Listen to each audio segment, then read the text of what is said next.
Hepatic artery.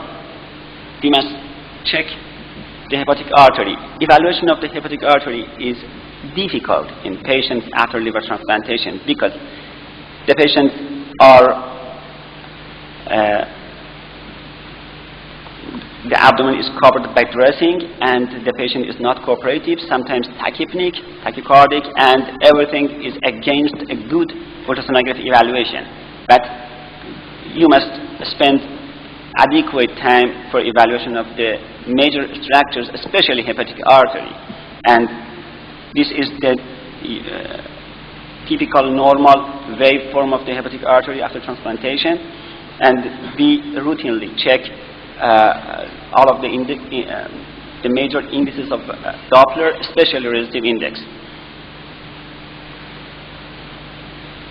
Again, our case,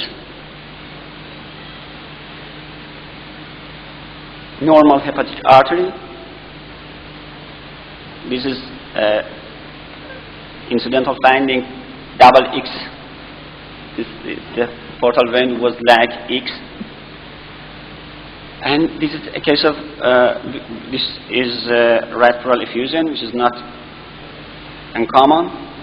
Subhepatic fluid collection and ascites, small amount of collection, small amount of ascites. And here again, sometimes a small amount of fluid may mimic vascular thrombosis, and we can check it by color Doppler easily. Subhepatic hematoma, as I mentioned, it is common, especially in the liver hilum and below the liver. A small amount of hematoma are not important, but large amount of hematoma can have a pressure effect over major vascular structures and perhaps may compromise their case. This is a case of hematoma. Do not rely on this kind of septations in post-transplant complications for differentiation. Sometimes it is very confusing, but as you know, hematoma can cause such septations more frequently. This is a large subhepatic hematoma compressing the hepatic artery. Another case, for partial liver transplantation and split liver, it is not uncommon to see some collections around the resected edge of the liver. This is mainly hematoma and also myeloma.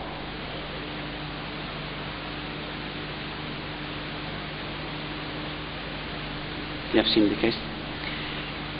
And let's review some vascular complications. It occurs in 9% of the patients overall. Most transplantation centers perform routine postoperative Doppler ultrasonography in order to check these complications. As I mentioned, limitation of ultrasonography in this regard is extensive bowel gas and extrahepatic collection of hematoma. Hepatic artery thrombosis, sometimes it is difficult to be diagnosed. Perhaps in complete arterial thrombosis, small intrahepatic branches may have some flow, and this should not be considered as the case is okay, and we will let the patient and follow the case after a long period of time. This is a false negative result of ultrasonography. In adult, it is between 4 to 12%, and in children, it is up to 42%. If we cannot see the hepatic artery, what should we do? At first, 2 radiologists must decide to see it at least for 10 minutes.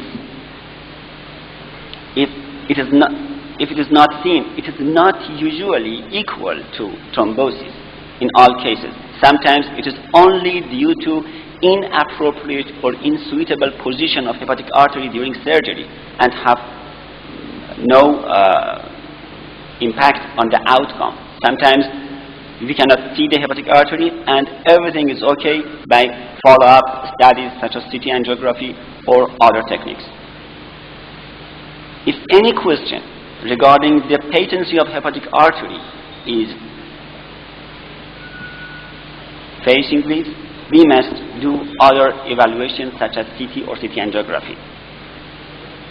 Hepatic artery stenosis is another major complication. This is the second most common vascular complication. It's about 5%. Generally occurs later in transplantation, within 3 months. If left untreated, it will cause hepatic artery thrombosis, liver ischemia, hepatic insufficiency, biliary stricture, sepsis, and graft loss. A case of early hepatic artery stenosis with early prolongation of the acceleration time and going toward the abnormal shape of the wave, tardus parvus wave. This is a case of hepatic artery stenosis. Another complication is portal vein thrombosis or stenosis. It is unusual, but we have seen 2 cases in our series. Pressure gradient across the stenosis more than 7 millimeters is significant, and in these cases percutaneous transhepatic direct portography should be performed. This is one of our case. This was partial portal vein thrombosis. IVC stenosis or thrombosis, it is very difficult to be diagnosed by ultrasonography. Prevalence is less than 1%.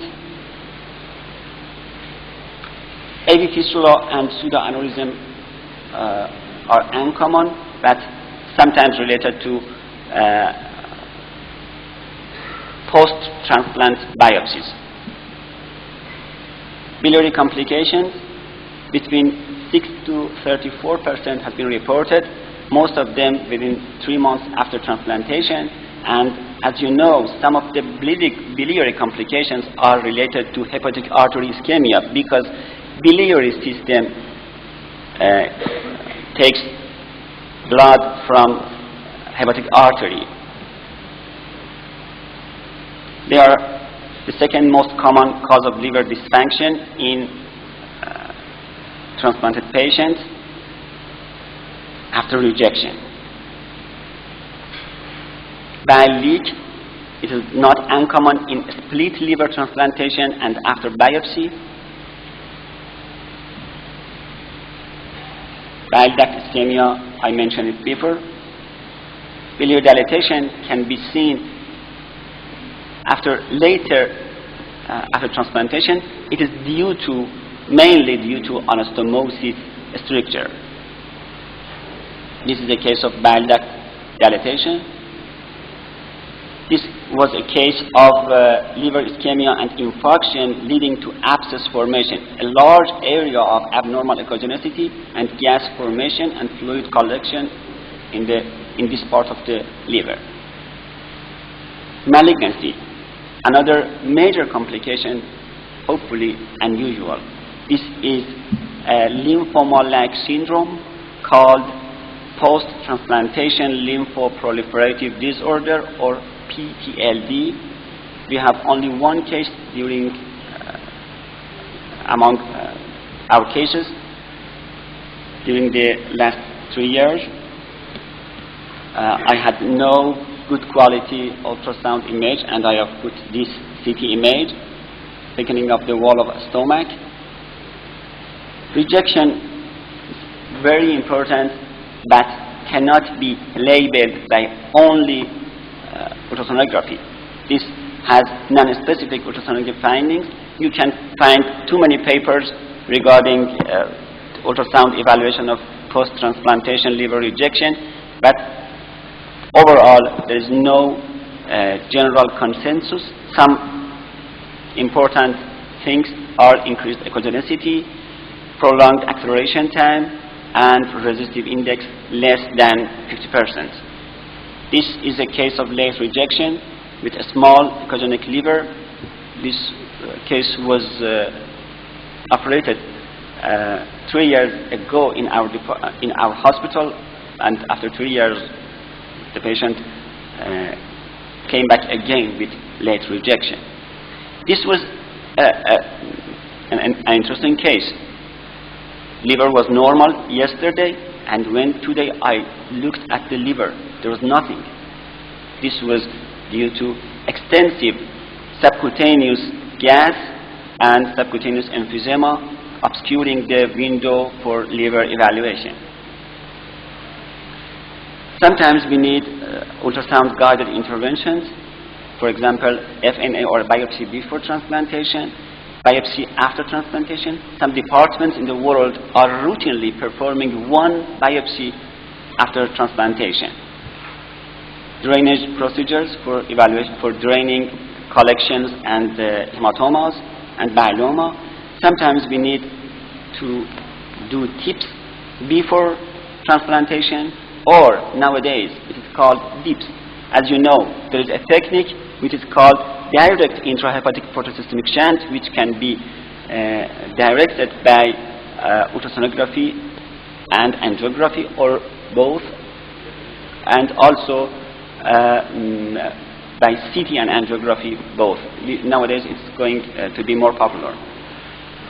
And we can do ablative procedures before transplantation if we are facing with small lesions that can be treated and then we would like to have to give the chance for survival and for transplantation to the patient. And I think this is one of my last slides. This is the tomb of Hafiz in Shiraz, and he says, "Your beauty with charming took the world. Yes, with unity the world can be in your hands." Thank you very much, and hope this conference can bring us knowledge and friendship.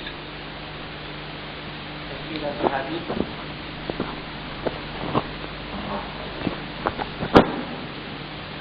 Our next talk is by Dr. General Al-Zabedi. He is Head of Radiology Department in Military Medical Services and Head of Radiological Department since 1995. He is pioneer of modern radiology in Yemen, including CT, mammography, and MRI. He is the General Secretary of the Yemen Ultrasonography Society. He has also written a book on MRI guide for the reference physicians. He has many certificates of applications at his credit and has presented 50 national and international papers on radiology. I invite General Abdul Karim for his talk on hydrogen.